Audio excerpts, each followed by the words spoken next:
Halo Sobat Pajak, dalam video ini kita akan membahas mengenai pajak atas transaksi aset kripto yang tertuang dalam Peraturan Menteri Keuangan Nomor 68 Tahun 2022. Aturan ini mulai berlaku tanggal 1 Mei tahun 2022. Nah, di dalam aturan ini dijelaskan bahwa kripto itu bukanlah merupakan alat tukar yang sah, melainkan adalah sebuah komoditas.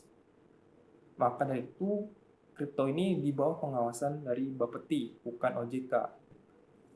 Nah, di dalam pemungutan pajak kripto ini, kita sebagai pelakunya itu tidak perlu menyetor pemungut, karena ada pihak ketiga yang melakukan pemungutan, yaitu yang disebut dengan penyelenggara perdagangan melalui sistem elektronik.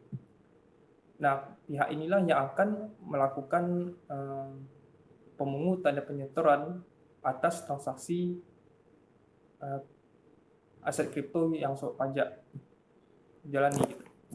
Nah, pajak atas transaksi aset kripto ini itu ada dua jenis pajak yang akan dikenakan.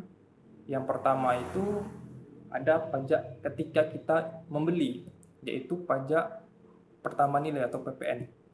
Yang kedua itu pajak ketika kita menjual, yaitu pajak penghasilan atau PPH. Nah, untuk PPN ini, bagi yang perdagangan fisik aset kripto atau PFAK, atau biasa dengan sebutan exchanger yang terdaftar di Bapeti.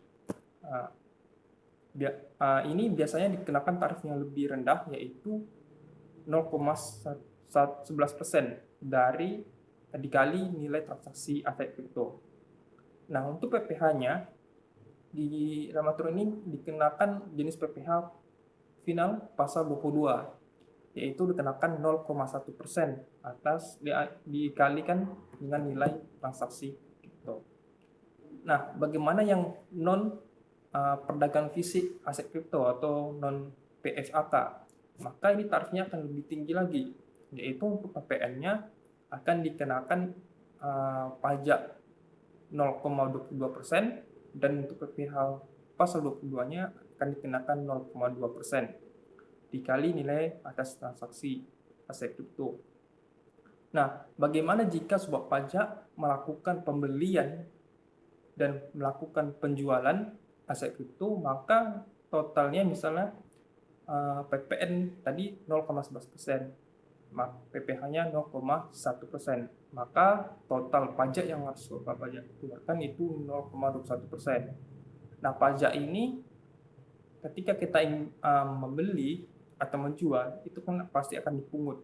Nah, yang pemungut ini adalah exchanger yang terdaftar di Bapeti tadi, yaitu atau penyelenggara perdagangan melalui sistem elektronik atau PPMSE, yang setelah ditunjuk sebagai pihak ketiga dalam melakukan pemungutan.